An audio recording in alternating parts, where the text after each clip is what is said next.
뒤에 문을 아예 다 열었어요. 열어가지고 하경이도 듣고 밖에 집사님도 들을 수 있도록.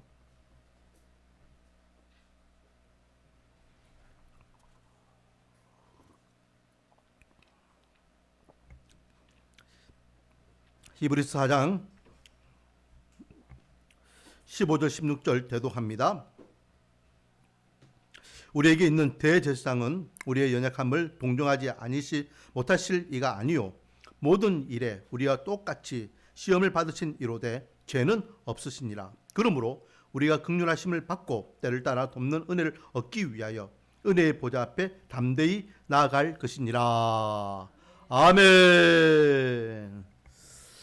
자, 오늘은 12강입니다. 12강. 이제 책이 제법 두꺼워졌습니다. 제 계획대로 하면은 아마 12월 달까지는 이거 하고 11월 달부터는 우리가 좀 쉬어가는 시간 좀 갖도록 하겠습니다. 우리가 여기만 계속 하다 보면은 또 말씀을 소홀히 할 수 있으니까 예? 벌써 했죠. 10강은 벌써 했습니다. 벌써 10강이 안 보이시면은 저 뒤에 보면은 있습니다. 복사는 다 돼 있으니까.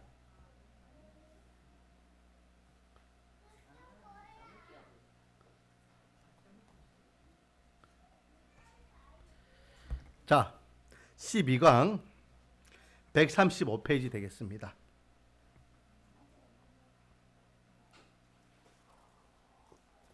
우리 다 같이 제목을 한번 읽어볼까요? 제목 시작. 너희는 나를 누구라 하느냐. 예수 그리스도의 위격, 이름, 본성, 신분에 대해서 말씀을 나누겠습니다.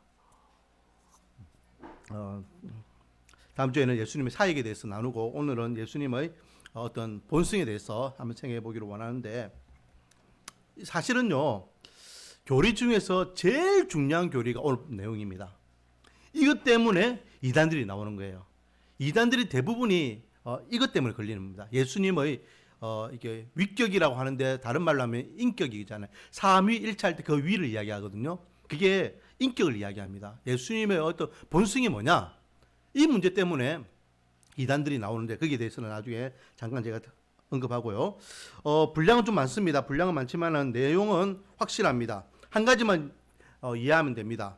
따라하겠습니다. 예수님은 100% 하나님, 100% 인간. 네, 그게 오늘 본문의 핵심이에요. 예수님은 완벽한 하나님이십니다. 할렐루야. 그러나 또 완벽한 인간의 몸으로 이 땅에 오셨습니다. 그것만 우리가 잘 알고 있으면 오늘 내용은 그렇게 어렵지 않다라는 것이죠. 자, 136페이지 넘어가겠습니다. 오늘 배울 내용, 예수 그리스도를 아는 지식이 왜 중요하냐, 왜 예수님을 아는 것이 중요하냐, 그 중요성에 대해서 생각해 보고, 예수님의 이름, 그리고 예수님의 본성, 인성과 신성에 대한 부분, 그리고 예수님 본성에 대한 오류들, 그래서 그로부터 나오는 이단자들, 그리고 예수님의 인격의 통일성, 그리고 예수님의 신분에 대해서 우리가 크게 6가지를 생각해 보겠습니다. 자, 밑에 예수 그리스도를 아는 지식의 중요성. 왜 예수님을 알아야 됩니까? 아니, 다른 말로 하면요, 누가 이렇게 저희들한테 물어요. 최 이사님, 예수님이 누굽니까? 라고 물으면 뭐라고 대답하겠습니까? 시작. 그냥 웃지요. 아니, 내가 믿고 있는 예수님을 궁금해가 물어볼 수 있잖아요. 야, 니 교회 열심히 다니는데, 야, 거기 가 뭐 배우는데? 하나님도 배우고 예수님도 배우고. 야, 그럼 예수님이 뭐냐? 예수님이 왜 십자가에 돌아가셨냐? 그럼 우리 대답해야 되잖아요. 예수님이 누군지를 우리가 아는 것은 중요한 것입니다. 뭔가 알긴 아는데 뭔가 입에 붙지 않아가지고 대답하지 못한다? 뭐 그럴 수 있어. 그러나 말을 하지 못한다 할지라도 정확하게 우리가 예수님에 대해서는 알고 거기에 대한 믿음의 확신을 가져야 된다라는 것이죠. 자, 첫 번째, 예수 그리스도를 아는 것은, 우리가 예수 그리스도를 알아야 되는 이유는 영생과 깊은 관련이 있기 때문이다. 영생을 다른 말로 하면 뭐가 될까요? 제가 제일 강조하는 거, 구원이죠. 우리가 예수님을 알아야 되는 가장 중요한 핵심 첫 번째는 예수님은 무엇과 깊은 관계가 있다? 영생, 즉 구원과 깊은 관계가 있기 때문에 그렇습니다. 그 다른 말로 하면, 반대로 이야기하면 예수 그리스도를 모르면 무엇도 바로 모른다? 구원도 바로 모르는 거다. 구원관이 없는 거예요. 구원관이. 그래서 엉뚱한 소리를 하죠.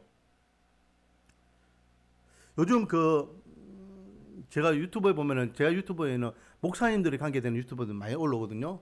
그러면 참 목사님들이 설교 시간에 좀 그래요. 제가 볼 때는 어떤 목사님들은요, 다른 교회 목사님 깐다고 계속 설교를 해요. 그래가지고 뭐 옥하는 목사님, 뭐 조영기 목사님, 김양재 목사님, 뭐 이런 분들 있잖아요. 이찬수 목사님, 이런 분들, 조금 대형교회 유명한 목사님들은 다 까는 거예요. 그리고 뭐라 하는지 아십니까? 그래서 그들은 이단이다. 그들은 이단이다. 그게 핵심이에요. 이것 때문에 그들은 이단이다. 제가 볼 때는 그분은 다 정말로 좋으신 목사님들인데, 그런 목사님도 있고, 또 요즘 제 유튜브에 많이 올라오는 게 뭐냐면 예수님의 인생에 대해서, 그 양태론 이런 것들에 대해서 많이 올라옵니다. 양태론이 뭡니까? 양태론이 뭐지? 처음 들어보는데. 아닙니다. 여러분들 들어보셨습니다. 양태론은 삼위일체 때 이야기했죠. 삼위일체 때 양태론은 동전의 양면과 똑같은 거예요. 하나님이 때로는 성부, 때로는 성자, 때로는 성령으로 나타나신다. 그 한 하나님인데 그때마다 변신해가지고 나타난다. 하나님은 한 분이시다. 이렇게 이야기하는 게 양태론이에요. 그래서 집에 가면은 아버지, 회사 가면은 뭐 이렇게 직장 과장님, 그리고 뭐 교회 가면은 집사님, 이런 식으로. 또 물이 하나인데에 고체가 될 수 있고 기체가 될 때가 있고 액체가 될 때 있다. 그때마다 형태가 달라진다. 이런 식으로 하나님을 이야기하는 게 양태론인데, 요즘 예수님에 대한 양태론, 여기에 대해서 막 이야기하면서 어느 교회 목사님이 이 양태론에 대해서 이야기하기 때문에 이단이다. 어느 교회 목사님이 이런 것을 주장하기 때문에 이거는 양태론이다. 그래서 이단이다. 뭐 그런 것들이 요즘 많이 나오는데, 아무튼 예수님을 바로 알아야지만, 예수님이 누군지를 바로 알아야지만 우리 구원관이 바로 세워진다라는 것입니다. 자, 물어보겠습니다. 예수님도 구원자입니까? 예수님만 구원자입니까? 만입니까? 도입니까? 만입니다. 그렇죠? 예수 그리스도 외에는 구원자가 있다 없다? 없다. 제가요, 천주교를 이단이라고 했잖아요. 천주교는 구원이 없습니다. 왜 구원이 없느냐? 왜 이단이냐? 여러 가지 이유를 이야기할 수 있어요. 그 중에 한 가지, 금방 이야기했던 이게 걸리는 거예요. 예수님만 구원자가 아니라 예수님도 구원자라고 천주교에서는, 옛날 로마 교회가 아니고 지금 천주교는 이야기하면 지금 천주교는 예수님도 구원자라고 말합니다. 그래가지고 천주교하고 제일 친한 종교가 어디입니까? 천주교 나오면은, 천주교 신부들 나오면 항상 옆에 같이 나오는 종교 성직자들이 있어요. 불교면 불교.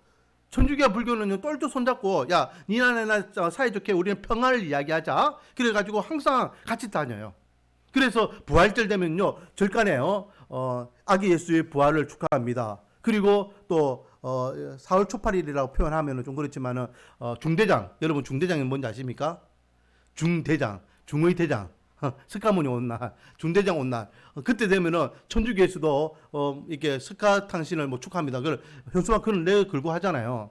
서로 존중해 주는 겁니다. 열심히 믿기만 하면, 뭘로 믿든지 관계없이 열심히 믿기만 하면 구원받는다. 불교도 열심히 믿으면 구원받고, 천주교도 열심히 믿으면 구원받고, 다른 종교도 열심히 믿으면 구원받는다. 라고 어디서 이야기한다고요? 천주교에서 이야기합니다. 그래서 천주교는요, 예수님도 구원자다라는 거예요. 그런데 우리는 예수님만 구원자다. 왜 이런 문제가 생기느냐? 예수님에 대해서 잘못된 지식을 알고 있기 때문에 예수님에 대한 구원관이 허려지게 되는 것입니다. 자, 예수 그리스도를 아는 것은 우리의 신앙생활과 삶입니다. 삶의 우선순위이기 때문이다. 여러분 신앙생활에 우선순위가 어디에 있습니까? 여러분 일상생활에서 우선순위가 어디에 있습니까? 우리의 우선순위, 우리 신앙의 우선순위, 우리 생활의 우선순위는 예수 그리스도가 되어야 될 줄 믿습니다. 오늘 아침에도 제가 말씀을 나눴지만 저와 여러분은요 언제든지 죽을 수 있는 환경이 있잖아요. 그때에 우리를 구원할 수 있는 유일한 분은 누구입니까? 예수 그리스도입니다. 그렇기 때문에 신앙의 핵심도 예수, 일상생활의 핵심도 예수가 되어야 됩니다. 그런데 입으로는 내가 예수 믿는다 하면서 일상생활에서는 돈 쫓아가고 명예 쫓아가고 내가 좋아하는 어떤 취미 쫓아가고 그러면서 교회에서는 내가 예수 믿습니다 라고 하는 것은 우선순위가 잘못된 거예요. 그런 사람은 그 사람의 믿음이나 어떤 신앙관이나 구원관을 점검해 볼 필요가 있습니다. 그렇죠. 우리가 군에 가면요 이게 신병들이 굉장히 바짝하고 잘 때에 이렇게 상급자가 툭 찔러요. 툭 찌르면 입에서 뭐가 나와야 되냐면 관등성명이 나와야 돼요. 툭 찌르면 내 이병 하명 이렇게 나와야 되는 거예요. 그게 그 병사의 신분이거든요. 그런데 툭 찔렀는데도 아무 소리가 안 나온다. 그러면 군기가 없대가지고 막 엄청나게 깨지죠. 마찬가지 우리가 어디를 가든지 누군가 나를 툭 찌르면 나는 예수 사람이다. 나는 예수를 믿는 사람이다. 나는 예수의 제자다. 나는 군반 하나님 백성이다. 그 영향력이 있어야 되는 거예요. 그런데 아무리 찔러도 세상 냄새만 나는 거야. 세상 사람들이 좋아하는 기쁨과 만족 그것만 내 몸에서 풍기고 나오면 그것은 잘못된 거죠. 그렇기 때문에 베드로 전후서나 야고보서 같이 그 당시에 최고 지도자라고 이야기했던 베드로와 야고보가요. 그 당시에 초대교회의 넘버 원들이었잖아요. 이 두 사람이. 이 사람들이 뭘 강조했습니까? 횡의를 강조했습니다. 횡의 구원을 이야기하는 것이 아닙니다. 구원받은 사람은 그 구원받은 하나님의 사람답게 뭐 해라? 행동하라는 거예요. 행동하라. 그게 야고보서의 내용이고 고린도전서 후서인데 베드로전서 후서의 내용입니다. 행함이 중요한 거예요. 행함이. 내가 진짜 예수를 믿는 하나님의 백성이라면 내 신앙생활의 우선순위는 예수가 되어야 됩니다. 할렐루야. 내가 진짜 예수를 믿는 하나님의 사람이라면 내 일상생활의 1순위가 예수님이 되어야 될 줄 믿습니다. 할렐루야. 자, 다음은 그리스도인은 예수 그리스도를 아는 지식에 날마다 자라가야 하기 때문이다. 성장을 이야기하죠. 예수를 믿는다라고 하면서 예수를 믿을 때나 10년이 지났을 때나 30년이 지났을 때나 청년 때나 장년 때나 직분을 받을 때나 직분을 안 받을 때나 똑같으면 그건 문제가 있어요. 성장하지 않는 그리스도인은 문제입니다. 하지만 날마다 내가 죽는다라고 했어요. 날마다. 바울은요, 자기가 날마다 자기의 어떤 영성을 위하여 육적인 부분을 갈고 닦으면서 자기가 하나님의 사람으로 거듭나기 위해서 노력한다 해서 성화라고 이야기했죠. 성화. 우리는 날마다 예수 그리스도를 표대로 삼고 성장해야 될 줄 믿습니다. 그리고 라번, 예수 그리스도를 알지 못하면 누구를 알지 못하기 때문이다? 하나님을 알지 못하기 때문에. 예수 그리스도를 모르면 그것은 하나님을 모르는 것입니다. 하나님을 모르면 구원은 없죠. 하나님이 구원의 주관자가 되시니까. 자, 예수 그리스도의 이름. 예수님을 향해서 우리는요, 흔히 이렇게 이야기하죠. 주 예수 그리스도라 표현합니다. 주 예수 그리스도. 그렇죠? 사도 바울도 잘 쓰는 표현이 주 예수 그리스도라고 표현하는데 주 예수 그리스도가 어떤 의미가 있느냐? 다음번부터 보겠습니다. 순서대로 보면 주는 뭡니까? 주는요, 주인 주자를 쓰죠. 하나님, 예수님이 우리 주인이시다. 내 생명의 주가 되시고 내 인생의 주가 되시고 내 인생의 주권자가 되신다. 이때의 주는요, 주종관계 그 주를 이야기합니다. 그 당시의 주종관계는 어떤 관계입니까? 맹목적으로 따를 수밖에 없는 주인을 이야기해요. 주인이 하인을 함부로 하고 막 그래도 아무 말 못하는 시대임. 나는 이제는 종이 되겠습니다. 예수님은 나의 주인이 되십시오. 나 마음대로 하세요. 내 삶이 전부 다 예수님 겁니다. 라는 것이 주라고 고백하는 그 고백 위에 들어있다라는 거죠. 가라 하면 가고 써라 하면 쓰고 먹으라 하면 먹고 하지 말라면 하지 말고 해라 하면 하고, 그것이 종의 위치이고 종은 그렇게 주인의 명을 따라야 되는 것입니다.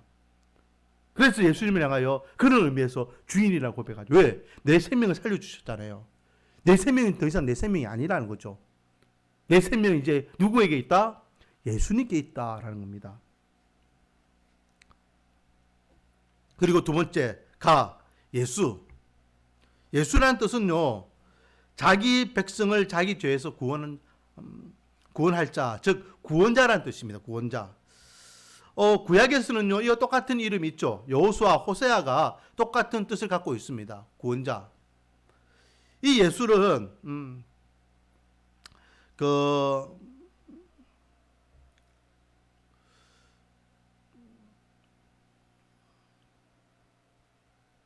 여기 보면은 여호와라는 이름과 같이 개인적인 성격을 띤 이름이다라고 하면서 이제 여호와 하면은 우리가 떠오르는 대표적인 분이 하나님 하면요. 하나님 하면은 누굴 생각하면 된다 했습니까? 하나님.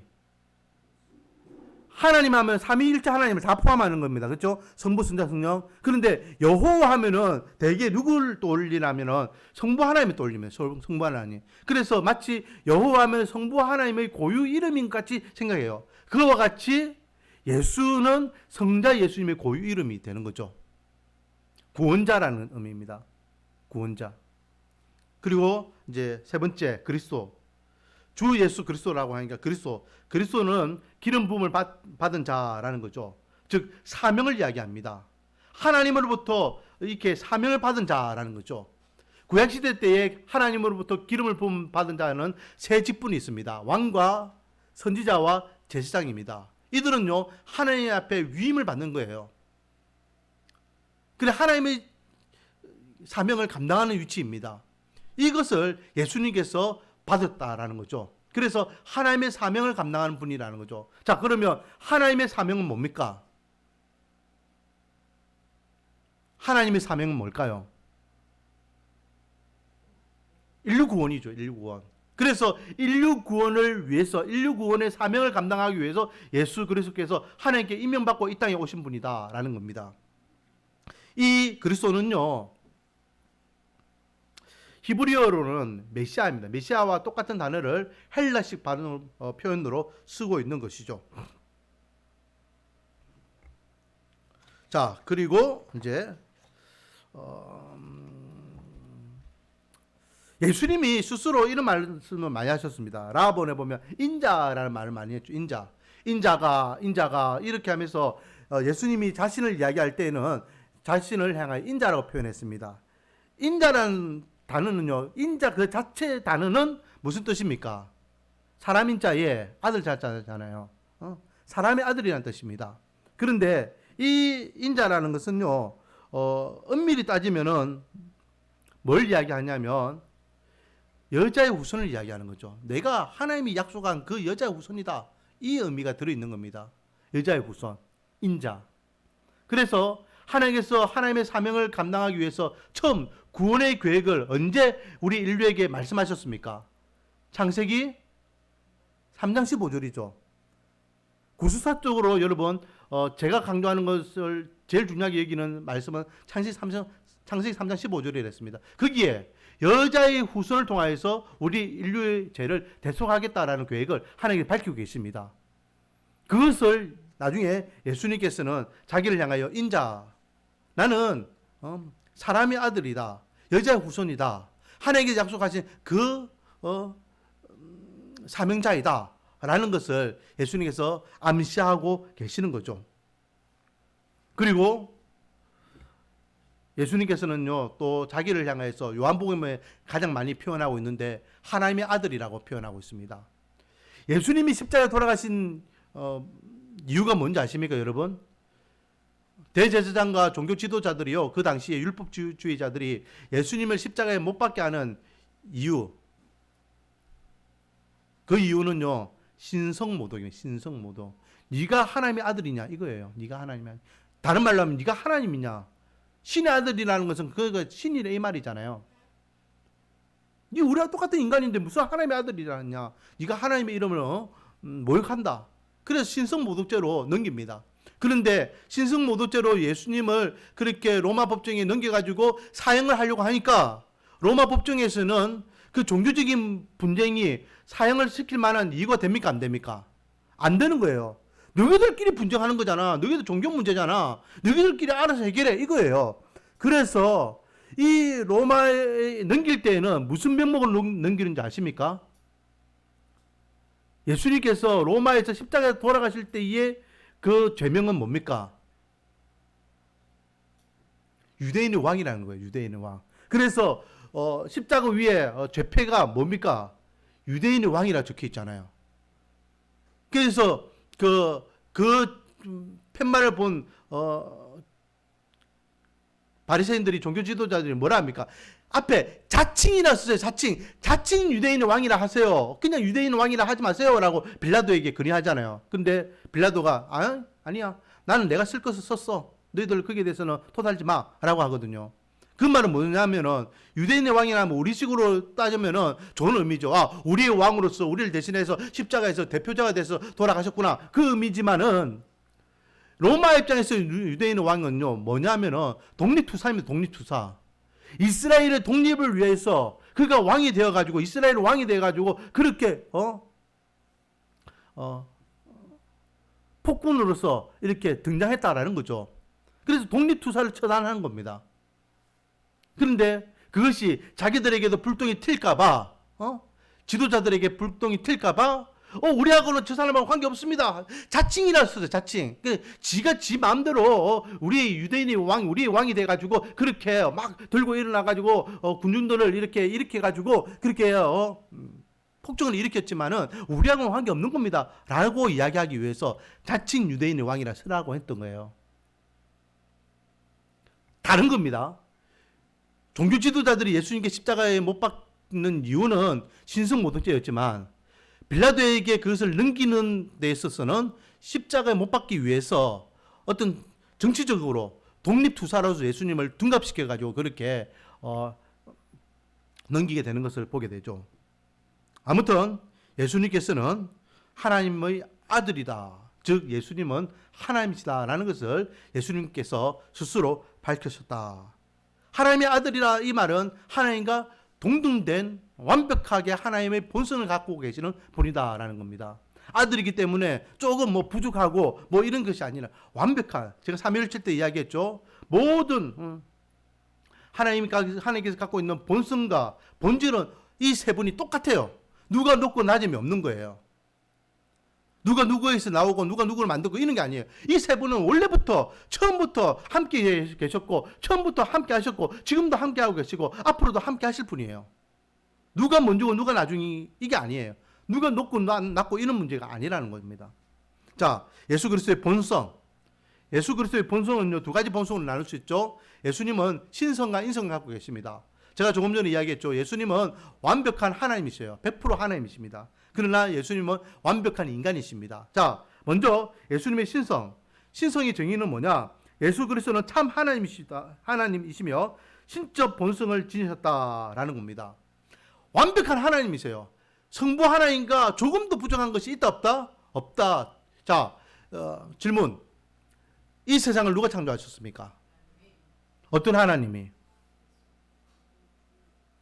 우리가 흔히 교회학교 때 잘못 배우면 마치 이 세상을 창조하신 분은 성부 하나님 창조하신 걸로 착각합니다. 그러나 이 세상은 누가 창조하셨다? 삼위 하나님 같이 창조하셨다. 그래서 예수님이 이 세상을 창조하셨다라는 것을 밝히고 있는 성경이 어디에 나와 있습니까? 요한복음 1장에 나와 있잖아요. 요한복음. 태초에 말씀이 계시니 그 말씀이 하나님과 함께 계시니 그 말씀은 곧 하나님이시다. 하나님이 그 말씀이 뭘 만들었다? 이 세상을 만들었다. 그리고 이 세상을 만들고 난 다음에 자기 백성들을 만나기 위해서 이 땅에 인간의 몸으로 오셨다. 그러나 악한 백성들은 그 왕이신 하나님을 왕으로 인정하지 않았다. 그게 요한복음 1장에 나오는 내용입니다. 자, 신성의 증거. 예수님이 완벽한 하나님이라는 증거. 1. 예수 그리스도가 하나님이시라는 것을 어떻게 아는가? 139페이지. 예수님 자신이 하나님이라고 말씀하셨습니다. 뿐만 아니라 제3자들이 예수님의 하나님이라고 묘사하고 있죠. 이사야 9장 6절, 요한복음 1장 18절, 디도스 2장 13절에 보면 예수님이 하나님이시라고 표현하고 있는 말씀들이 있습니다. 그리고 예수님은 하나님으로서 경배를 받으셨죠. 자, 거기 보면은 사도행전 7장 59절 말씀이 있는데요. 그 옆에 보면은 성경 구절들 있죠. 맨 밑에가 사도행전 7장 59절 말씀이거든요. 이게 스데반이 돌에 맞아서 죽기 일부 직전에 하늘을 쳐다봤는데 하늘에 누구를 봅니까? 예수님을 봅니다. 하나님의 우편 옆에 우뚝 서 계시는 예수님을 보죠. 예수님은 경배의 대상이다. 하나님으로서의 경배의 대상인 것을 밝히고 있는 대목입니다. 4번, 예수님은 하나님만 할 수 있는 일들을 하셨습니다. 하나님이 아니면 할 수 없는, 신이 아니면 할 수 없는 초자연적인 일들을 많이 하셨죠. 뭐 하셨습니까? 여러분 생각나는 거 한번 이야기해 보세요. 예? 죽은 자를 살리셨죠. 또 그렇죠. 물을 포도주로 만드셨죠. 또 오병이어의 오병이어의 기적들을 많이 베푸셨죠. 그리고 물고기들을 잡으셨죠. 수많은 병자들을 고치셨죠. 이거는요, 초자연적인 현상들이잖아요. 인간으로 살 수 없는 일들입니다. 그러므로 예수님은 하나님이라고 우리는 믿을 수밖에 없는 거죠. 자, 2번, 예수 그리스도가 하나님이라는 성경적 근거는 무엇인가? 예언의 성취. 구약 성경에 예수님에 대한 예언이요, 몇 번 나온다? 300개 이상 나옵니다. 300개 이상. 어디서 태어날 것인지, 그가 왜 십자가의 길을 갈 것인지, 뭐 이런 것들이 다 예언되어 있습니다. 그래서 동방바사 세 사람이 예수님이 탄생을 경배하기 위해서 헤롯에게 찾아왔잖아요. 헤롯에 찾아와가지고 헤롯이 갑자기 뜬금없이 이날에 왕이 나섰다니까는 너무 짜증나잖아요. 자기는 순수혈통이 아닙니다. 이방인입니다. 로마의 정보의 힘을 얻어가지고 이스라엘 왕이 된 거예요. 그런데 이스라엘의 순수혈통이 왕이 났다는 겁니다. 그러면 자기 왕권이 흔들리겠죠. 그러니까 너무나 놀라고 짜증나가지고 이 율법사들을 불러요. 야, 이스라엘의 왕이 났다는데 그 왕이 어디서 난다디? 라고 하니까 율법사들이요, 조금 더 망설이지 않고 뭐라 이야기합니까? 베들레헴에서 난답니다 라고 이야기해요. 그 말은 무슨 말이죠? 율법 교사들은요, 예수님 즉 메시아에 대한 예언을 알고 있었다 몰랐다? 알고 있습니다. 이와 같이 구약에는요, 예수님에 대한 예언, 메시아에 대한 예언들이 엄청나게 많이 기록되어 있고 그것을 예수님께서 친히 이 땅에 오심으로 확증해 주셨죠. 그 예언이 예언으로만 끝나는 것이 아니라 봐라 내가 그 예수다라고 보여주신 겁니다. 2번, 예수님의 기적들, 아까 전에 이야기했던 하나님이 할 수 있는 일 똑같은 겁니다. 사람을 살린 거, 그리고 또 예수님 자신이 스스로 부활하신 거, 그리고 눈먼 자를, 또 병든 자들을, 또 귀신을 이런 거 쫓아내고 고치신 것들, 뭐 이런 것들, 500여의 기적, 700여의 기적들, 이런 모든 것들, 이런 기적들은 예수님만이 할 수 있는 건데 성경들이 이걸 다 증거로 제시하고 있잖아요. 예수님의 부활도 마찬가지고.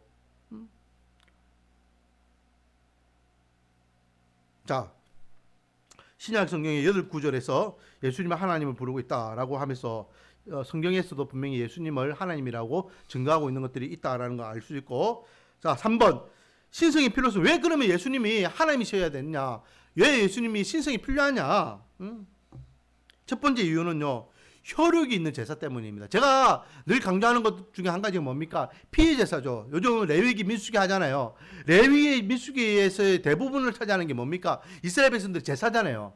그 제사는 다 무슨 제사입니까? 피의 제사입니다. 피의 제사. 그런데 여러분, 그 피의 제사는 완벽한 제사입니까? 완벽하지 않은 제사입니까?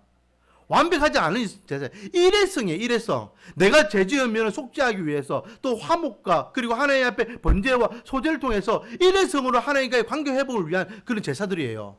완벽한 제사가 아니에요.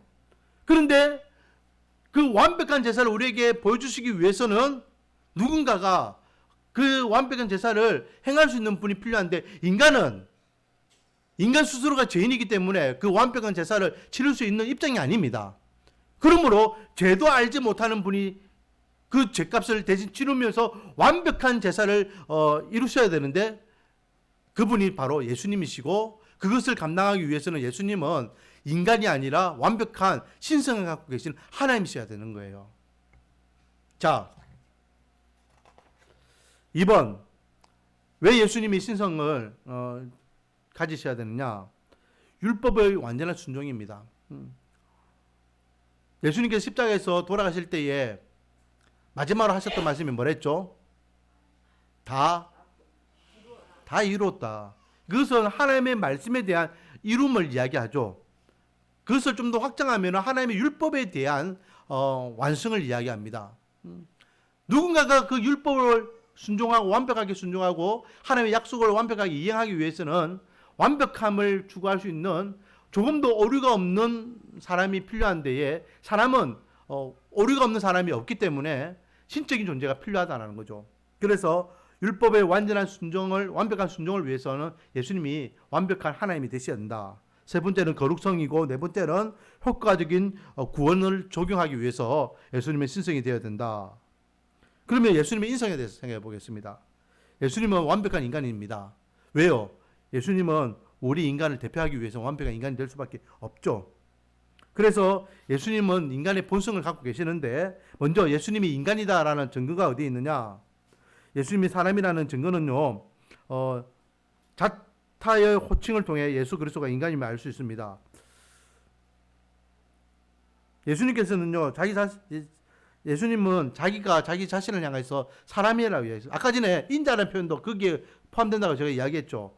요한복음 8장 40절 말에서 옆에 있는 성경구조 첫 번째가 요한복음 8장 40절입니다. 지금 하나님께 들은 진리를 너희에게 전한 사람인 나를 죽이려 하노다 라고 하면서 지금 예수님께서 이렇게 말씀을 전하고 있는데 그 말씀을 전하는 것을 예수님 자신이라 이야기하면서 뭐라 이야기합니까? 이것을 전한 사람이라고 하면서 예수님 자신을 자기가 사람이라는 것을 말씀하고 있잖아요.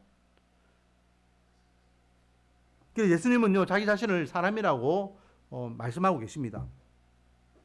다른 사람들도요 예수님을 향해서 사람이라 표현하고 있는데 사도행전 2장 22절, 로마서 5장 15절, 고린도전서 15장 21절에 보면은 한 사람이라는 표현이 있죠. 한 사람 아담을 통해 이 땅에 불순종이 들어왔고 한 사람 예수 그리스도를 통해 이 땅에 순종을 통해서 구원의 은혜를 받는다. 그런 표현들 많죠. 그래서 예수님은 사람이라고 성경에서도 그렇게 표현하고 있습니다. 2번, 예수 그리스도가 인성을 취해야 한다고 말하기 때문이다.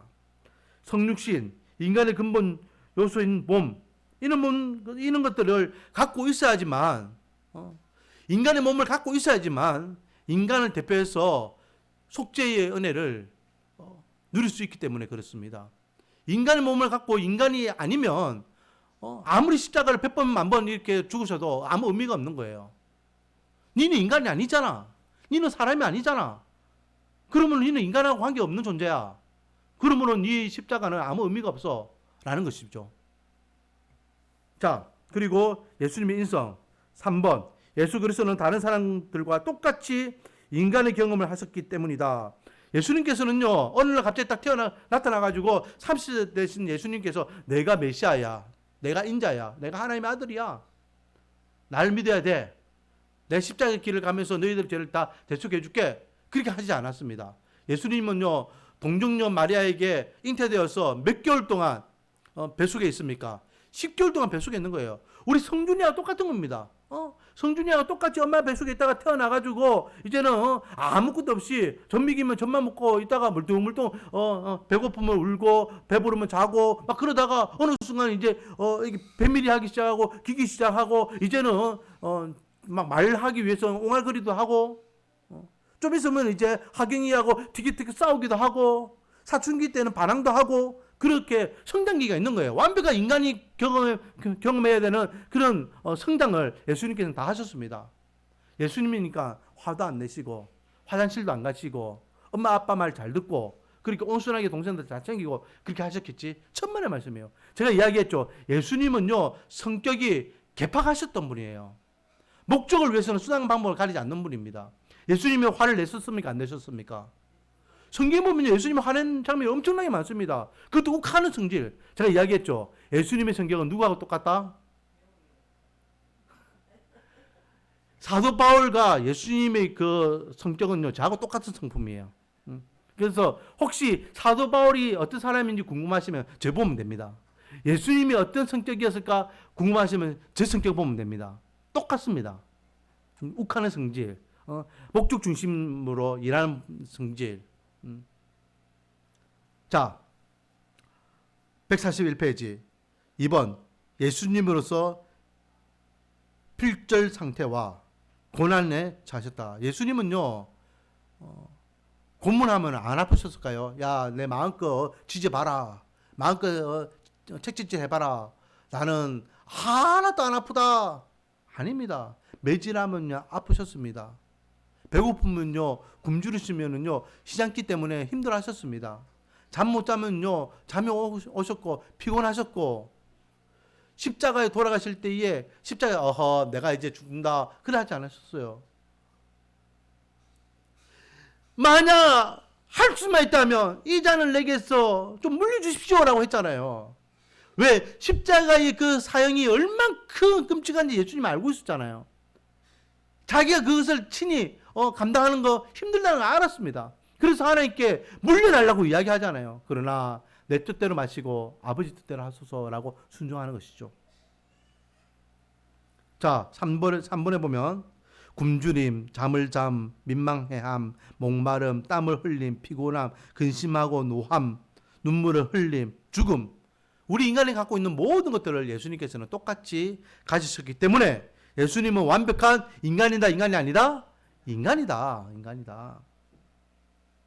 그런데 완벽한 인간인데 어떤 인간이냐? 4번에 보니까요. 예수 그리스도는 무죄한 인간입니다. 죄가 없는 인간입니다. 왜 이것이 가능할까요? 아니, 여자의 후손은 다 죄가 있는 거 아닙니까? 근데 누구의 후손이 아닙니까? 예수 그리스도는요, 여러분, 아담의 후손이 아니잖아요. 이 땅에 죄가 들어온 이유는 뭐 때문입니까? 아담과 하와의 불순종 때문이죠. 아담과 하와의 불순종 때문에 하나님과의 관계가 끊어졌습니다. 하나님과의 관계가 끊어진 그 상태가 뭐라 했습니까? 죄의 상태라 했습니다. 그렇죠? 그렇기 때문에 아담과 하와의 모든 후손은 이미 하나님과의 관계가 끊어진 상태로 이 땅에 태어나기 때문에 다 죄인이에요. 그런데 예수님께서는 누구로부터 잉태된 사람이에요? 성령으로부터 잉태된 사람이에요. 아담의 후손입니까? 아닙니까? 아담의 후손이 아니에요. 성령으로부터 잉태되었기 때문에 그는 하나님과의 관계가 끊어진 상태로 이 땅에 태어난 겁니까? 하나님과의 관계가 끊어지지 않은 상태로 이 땅에 태어났습니까? 끊어지지 않은 상태, 즉 죄의 상태가 아닌 상태에서 이 땅에 태어나신 분이에요. 완벽한 인간이었지만 하나님과의 관계는 온전한 관계가 성립되어 있는 상태입니다. 그래서 예수님께서는요, 무죄한 인간이라고 이야기하는 겁니다. 자, 1번이 그 내용이죠. 예수님은 사법적으로 죄로 삼은 바 되셨지만 성령으로 말미암아 동정녀를 통하여 출세하셨으므로 인간 본성의 유전적 부패와 잡음죄로부터 자유로웠다.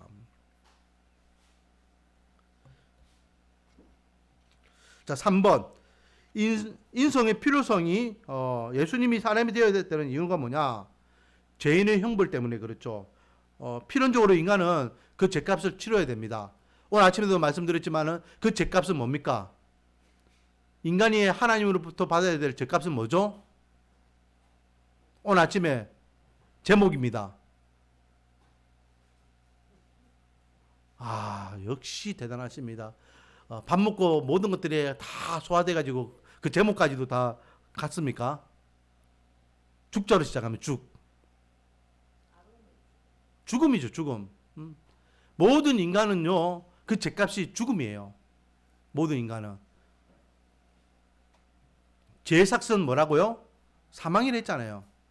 그 죽음. 그렇기 때문에 예수님께서는 이 죽음의 형벌을, 죄의 형벌을 담당하기 위해서는 인간이 되셔야 됩니다. 그리고 그렇게 예수님께서 인간의 모든 죄값을 대신 치르기 위해서는 대표자가 되어야 되는데 인간이 아닌데 인간이 대표가 될 수 있습니까? 인간이 아닌데 인간이 대표가 될 수 없죠. 인간이야지만 인간이 대표자가 될 수 있는 겁니다. 그래서 예수님은 완벽한 인간이 되셔야 된다라는 겁니다. 자, 142페이지입니다.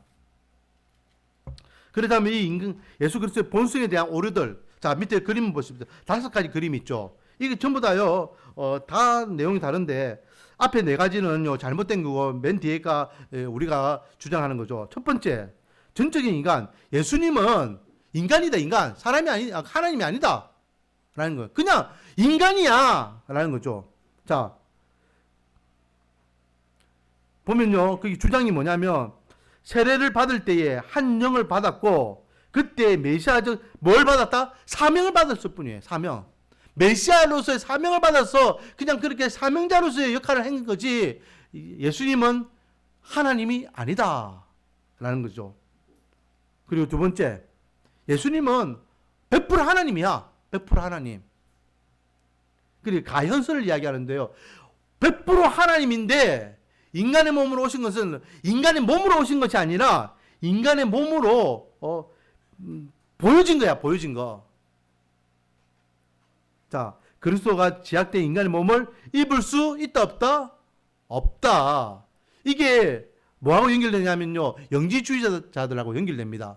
하나님은 선하고 인간은 악하다. 세상은 악하고 하늘은 선하다. 이렇게 이분법을 이야기하거든요. 그렇기 때문에 하나님이 인간이 되는 것은 되는 겁니까? 안 되는 겁니까? 안 되는 거예요. 선과 악이 공존할 수 있습니까? 없습니까? 없는 거예요. 그렇기 때문에 그리스도가 제약된 인간의 몸을 입을 수 없는 거예요. 그러면 어떻게 인간의 모습으로 나왔냐? 인간의 몸과 그 모습은 뭐다? 환상이다. 그냥 가짜로 보여진 거다. 가짜로 보여진 거다. 그걸 이제 이야기하면서 주장하는 게 뭡니까?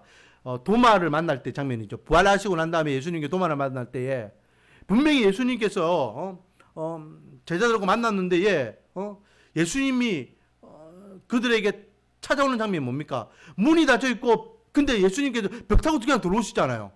그 뿅하고 나타나셔가지고 내 손에 못자국을 만져봐라, 내 허리 창자국을 만져봐라, 그래 하셔요. 그냥 환상이라는 환상. 진짜 인간의 몸을 갖고 있는 분이 아니라는 거죠. 자, 반면에 반신반인을 주장하는 사람도 있죠. 반신반인. 아리우스 지파들이 주장하는데 여러분 그 헬라크라스 알죠? 그러니까 아버지는 제우스고 엄마는 인간. 그 사이에 나타난 그 사람이 이제 신적인 힘을 갖고 있는 그 사람이 헬라크라스잖아요. 예수님 마치 그렇게 생각하는 거예요. 그래서 보세요. 그리스도는 하나님보다는 낮고 인간보다는 높은 최초의 피조물로 반신반인이다.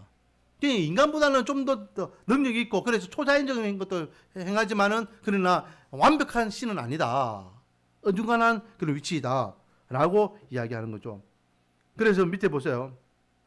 다본이 거기에 대한 내용인데 예수 그리스도의 신성을 완전히 부인하는 것은 아닌데 부분적으로만 인정한다라고 하면서 그리스도 신화 이런 것들을 많이 끌어와가지고 예수님을 향해서 그렇게 재해석하는 것을 보게 됩니다.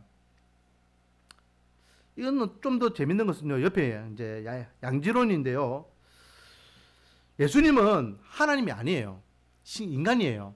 그런데 인간으로서 열심히 그렇게 잘 살다가 하나님께 택함을 받은 거예요.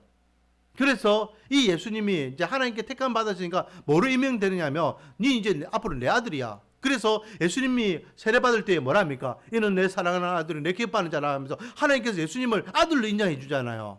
이것은 뭘 이야기하냐? 양자로 삼으셨다는 거예요.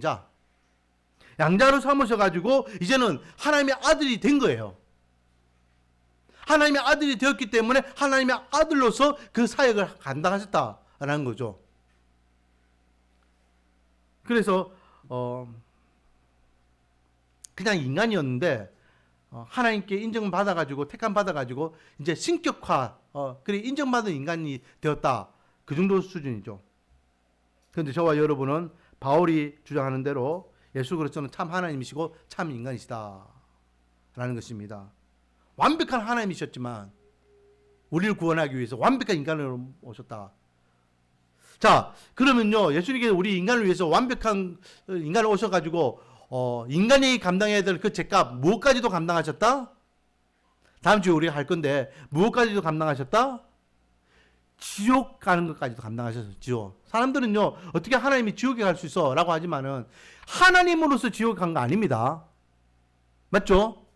예수님께서 지옥 가신 것은요, 예수님이 십자가에 돌아가신 것은요, 예수님께서 죽으신 것은 하나님으로서 십자가에 죽으신 것도 아니고 하나님으로서 지옥 간 게 아니에요. 인간의 대표자로서 십자가에 죽으셨고 인간의 대표자로서 지옥까지 내려가죠. 왜? 우리는 죽으면 지옥 가야 될 인생이니까.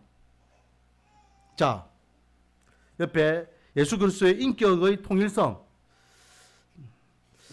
예수님의 신성에 대해서, 예수님의 인성에 대해서 이제 정리시킨 게 언제냐? 1510년, 451년에 이제 칼케톤이라는 공의에서 예수님의 인성, 예수님의 신성, 예수님은 100% 하나님, 예수님 100% 인간이시다라는 것을 이제 교리로 확정합니다. 왜? 여기에 대한 문제들이 계속해서 이단자들에게 영지주의자들에게 공격받거든요. 특히 아리우스 주파들에게 공격을 받거든요. 그러니까 야, 우리가 믿는 예수님은 어떤 예수님이냐? 100% 하나님이시고 100% 인간이시다. 451년에 그렇게 교회에서 공식적으로 이렇게 확정 짓습니다. 자, 밑에 다음은 예수 그리스도의 신성과 인성에 대한 위격적 연합. 그러니까 예수님은 한 분이신데 어떻게 하나님과 인간이 되느냐, 이것이 어떻게 연결되느냐, 이 말이거든요. 1. 예수 그리스도는 참 하나님이시면서 참 인간이시다. 2. 참 하나님이시면 예수 그리스도는 완벽한 신성을 가지고 계신다. 3. 예수 그리스도는 참 사람으로서 완전한 인성을 가지고 계신다. 4. 예수 그리스도께 있는 완전한 신성과 완전한 인성은 혼합, 변화, 분열, 분리 없이 함께 존재한다. 5. 예수 그리스도 안에 완전한 신성과 완전한 인성이 결합되어 있으나 서로 구분되어 각각 그 속성을 그대로 보존하고 있다. 마지막 6. 예수 그리스도 안에 있는 완전한 신성과 완전한 인성은 한 인격, 한 존재 안에 함께 존재한다라고 하면서 완벽한 하나님이시기 때문에 하나님으로서의 그런 본성도 그대로 갖고 있고, 완벽한 인간이기 때문에 인간으로서의 그런 본성도 그대로 갖고 있고, 이게 유기적으로 한 예수님 안에는 다 존재한다. 이게 통일성이에요.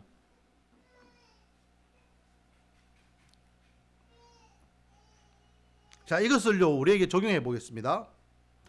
예수 그리스도의 신성과 인성을 의지하여 하나님 앞에 뭐 해라? 담대하게 나아가라. 담대하게 나아가라. 오늘 그 본문에도 나와있죠. 담대하게 나아가라 그랬죠. 우리가 하나님 앞에 담대히 나아갈 수 있는 이유가 누구 때문입니까? 예수님 때문이에요. 여러분, 구약시대 때에 이스라엘 백성들은 하나님께 담대히 나아갔으면 못 나갔습니까?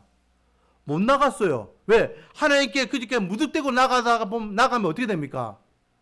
요즘 우리 민수기 보면요, 뭐라 되어 있습니까? 이들이 정결하지 않고 나한테 오면 어떻게 된다? 죽는다. 죽을까 하노라. 이 말씀 엄청나게 많잖아요. 함부로 하나님께 나가는 거 아니에요. 그런데 여러분, 오늘 교회 올 때에 그냥 아무 생각 없이 담대하게 나왔잖아요. 그 예배 시간 예배 드리고 지금 하고 있잖아요. 그 이유가 어디에 있습니까? 누구 때문입니까? 예수님 때문이에요. 예수님 때문에. 2번, 예수 그리스도의 신성과 인성을 깊이 알아가고 은혜를 경험하라. 왜 하나님이신 예수님께서 인간의 몸으로 오셨는가? 그 놀라운 은혜와 그 뜻을 우리는 기억해야 됩니다. 사도 바울은요 이렇게 표현합니다. 죄도 알지 못하는 예수님께서 하늘 영광 권세 다 버리시고 인간의 몸으로 오셨다 했어요. 왜 그랬습니까? 왜 하나님께서 굳이 인간의 몸으로 이 땅에 오셨죠? 누구 때문에? 저와 여러분 때문이잖아요. 감사하지 않습니까? 누군가가 나를 위해서 모든 걸 다 포기한다. 감사하지 않겠습니까? 그렇기 때문에 우리는요, 예수님의 인성과 신성을 생각할 때마다 감사를 고백할 수밖에 없습니다. 자, 뒤에 넘겨보면요, 예수님의 비하와 승기가 나오는데,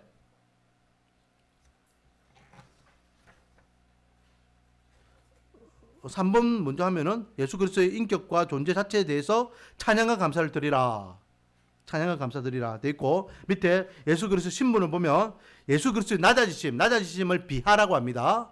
그리고 예수님의 높아지심을 승귀라고 합니다. 예수님께서 어떻게 낮아지십니까? 하나님이신 그분이 인간의 몸으로 이 땅에 태어났고, 이 땅에 3년 동안 모든 고초를 다 당하셨고, 결국은 십자가에서 죽으셨고, 그분이 그냥 십자가로 죽음으로만 끝나지 않죠. 3일 만에 장사 지냈죠. 그러면서 어디까지 가셨습니까? 지옥까지 가시는 거예요. 지옥까지 철저히 인간으로서 낮아져야 될 모든 것을 하나님이신 그분이 다 낮아지신 거예요. 그러나 그것으로 끝나면은 우리에게 아무 의미가 없죠. 대속의 은혜는 있지만은 부활의 기쁨이 없잖아요. 그래서 3일 만에 부활하셨고, 부활하신 그분이 40일 동안 온 온 동네를 다니면서 내가 부활했다는 걸 보여주십니다. 일시 500명에게도 보여주셨죠. 그리고 그분이 사람들이 무수한 사람들이 보고 있는 앞에서 어떻게 하셨습니까? 승천하셨죠. 하나님이시기 때문에 승천하시는 거예요. 그리고 하나님의 영광과 함께 하나님의 우편에서 그분이 계시다가 어떻게 하십니까? 재림의 주로서, 심판의 주로서, 만왕의 왕으로서 이 땅에 다시 오실 겁니다. 그것이 하나님의 높아지심, 하나님의 영광을 가지고 예수님께서는 오시겠다라는 거죠. 하나님의 낮아지심과 하나님의 높으심입니다. 거기에 대한 말씀이요, 이렇게 성육신, 고난, 그리고 죽으심, 장사 쭉 다 설명하고 있습니다. 그리고 146페이지 보면은 예수님의 그리스도의 높아지신 신분, 부활, 승천, 그리고 우편에 앉으심 영광, 그리고 재림 쭉 다 설명하고 있죠. 자, 결론적으로 148페이지. 로마 시대 때의 초대교회 성도들은요, 엄청난 핍박을 받죠. 예수를 믿는 이유 때문에 그들은 목숨을 잃었습니다. 순교를 당했습니다. 그래서 너와 나의 신분을 숨기고 예수 믿는 것을 숨기고 서로 예수 믿는다는 것을 알아가기 위한 증표가 필요했습니다. 그 증표, 옛날에는요, 요즘은 좀 그거 좀 보기 힘들어요. 근데 제가 중고등부 다닐 때만 해도요, 뭐 이렇게 그 차 이런 데 보면요, 그게 엄청나게 많았어요. 물고기 모양. 물고기가 헬라어로 익투스거든요. 익투스. 이게 물고기예요. 그래서 물고기 그림을 그리는데 거기에 보면 물고기 그림만 돼 있는 것이 아니라 그게 글자가 돼 있어요. 익투스라고 돼 있어요. 그 익투스 뜻이 뭐냐? 주는 그리스도시고 살아계신 하나님의 아들이라는 뜻이에요. 그래서 사람들에게 내 예수 믿는 사람이야, 내가 예수님을 구주로 믿어, 그것을 서로 확인하기 위해서 뭐 했냐면 물고기 그림을 보여주는 거예요. 물고기 그림. 이투스라는 단어는 안 넣지만은 물고기 그림을, 아, 이 사람은 예수 믿는 사람이구나. 서로 자기들이 어떤 신앙을 갖고 있는지를 확인할 수 있었다는 거죠. 자, 옆에 보면은 그런 그림이에요. 익투스 해가지고 돼 있죠. 이런 그림들을 자기들은 그렇게 확인하는 증표로 삼았다. 자, 익투스는 좀 알아야 됩니다. 예수 그리스도는 하나님의 아들이고 우리 구원자가 되신다. 그런 뜻이 익투스, 물고기라는 뜻 안에 들어있다라는 것이죠. 끝났죠? 오늘 엄청 양이 많았습니다. 그런데 친절한 명국 씨가 오늘도 어김없이 마쳤습니다. 기도하겠습니다. 하나님, 예수 그리스도가 누구인지 우리가 바로 알아야지만 그 믿음대로 우리가 구원을 받습니다. 하나님이신 예수님이 우리를 위하여 인간의 몸으로 오셨고 완벽한 인간으로서 나의 죄를 대속하여 십자가에 죽으셨고 그 은혜로 인하여 오늘날 우리가 하늘 소망 바라보며 하나님의 자녀로서 살아가고 있음을 알 때에 늘 그 크신 은혜에 감사하며 몸과 마음과 뜻과 정성을 다하여 하나님 앞에 세상 앞에 부끄러지 않은 삶을 살아가기를 원합니다. 하나님, 내일부터 세상에서 한 주의 삶을 살아갈 때에도 우리가 하나님의 은혜를 기억하며 하나님의 백성답게 당당히 살아가 하나님의 사람으로 부족함이 없는 한 주가 되게 은혜와 복을 다하여 주시옵소서. 예수님의 이름으로 기도드립니다. 이제는 우리 주 예수 그리스도의 은혜와 하나님의 그 크신 사랑하심과